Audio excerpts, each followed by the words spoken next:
George Eastman, Theodore Roosevelt. He goes on here, John D. Rockefeller, Thomas Edison, Luther Burbank, Woodrow Wilson.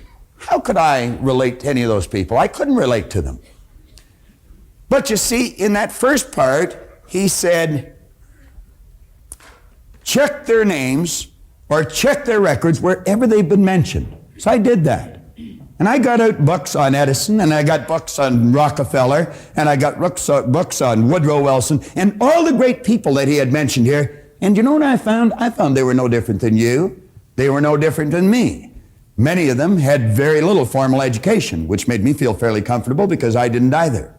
Many of them had very, very rough roads to start on. But I found out we're essentially all the same. Do you know what was different? The results they were getting. And as I studied on here further, in his chapter on persistence, and he mentions that persistence to the quality or to the character of the human being is like what carbon is to steel, he said the only thing that he could find in Edison or Ford that he never found in everyone else was persistence.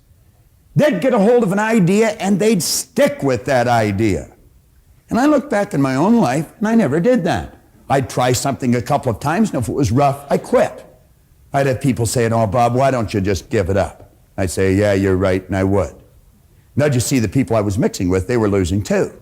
I never stuck at anything. So I made up my mind, if I ever found this secret, I'd work it right until I died. Now, I did find the secret. It was in 100 different places in the book, and it was simply sit down, decide what you want, write it on a card, carry the card in your pocket, and read it as often as possible every day. Now, keep in mind, I was earning $4,000, I owed $6,000. I was sitting in a fire hall at the time. And I wrote on the card that I was going to have in my possession by New Year's Day of 1970, $25,000. Now, I wrote that on the card in 1960.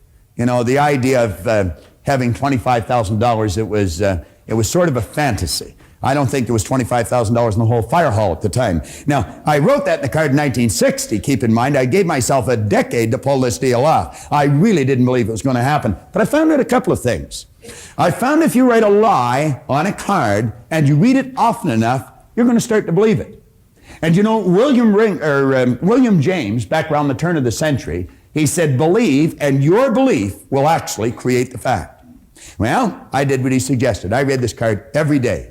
I'd carry it around and I'd just keep reading it. And one day one of the guys in the fire hall got a hold of it and they pulled the card away and they passed it all around. Everybody started to laugh. Proctor's going to get rich. I had a chap in a seminar the other day that he said the same thing had happened to him. He was in a seminar and he got one of these gold cards and they passed it around at work and he said, everybody laughed at me, but he said, I'm winning. Now, I didn't read the card in front of anyone any longer, but I kept reading it. I'd go to the bathroom, and I'd sit in the toilet, and lock the door, and I'd read the card. Or I'd be driving down the street, and I'd come to a traffic light, and I'd haul the card out, and I'd read it. Now, something very funny happened to me. 1 year later, I was earning $175,000 a year. Now, that's an enormous change, and it went well beyond $1 million in a year. Now, that was not supposed to happen. See, everything I'd been taught since I was a little boy indicated that if you don't go to school, you can't win. If you don't have business experience, you can't win. I had not gone to school. My second month in high school, they asked me to leave. I'll never forget how happy I was when they made that decision. As I look back, they were probably much happier than I was when they made that decision. But here I was 16, I had very little knowledge, I had absolutely no skills, and at the very best, my attitude was poor. What chance did I have? I really didn't have any, but I didn't know that. And so I just bummed around from job to job, in and out of the Navy, in and out of factories, in and out of bars, mostly in and out of the bars, until I was 26. Here I was at 26 when Ray sat down with me. I had very little knowledge, absolutely no skills, and my attitude had not improved greatly. But he introduced me to this idea, and I found out it doesn't matter what's happened in the past. You may not have a colorful background, and maybe you have. You may not have a lot of formal education, and maybe you have. But it really doesn't matter if you've got a goal and you're willing to stick to it and study the laws, you're going to find out that you can win. Now, that was like an emotional impact, and I had to find out what happened to me.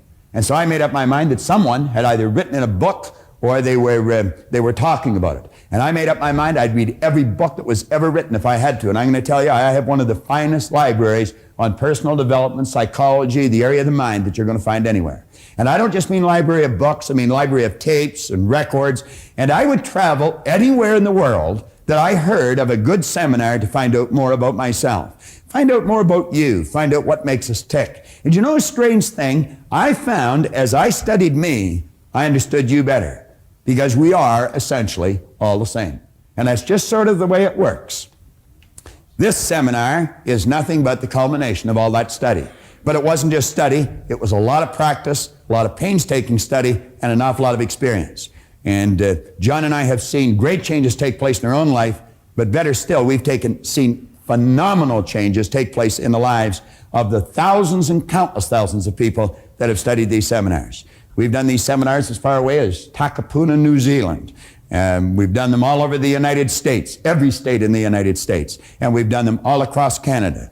People in England are studying this right now. As a matter of fact, this book, Born Rich, is being read in Russia right now. That's a fair distance away from here, and it's a lot different philosophy than most people in that country are used to. Now, we point out here that material wealth is a normal and a natural state for you to live in. Intellectual comprehension, come down to the third paragraph on page 2. It's vitally important. Intellectual comprehension of this program is not difficult.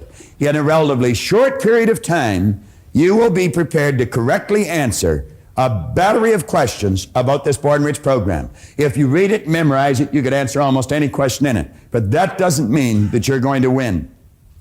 You could very quickly say, I know. Someone mentions something, you'll say, I know. I know somebody that says that all the time. Doesn't matter what you say to her. Vera says, I know.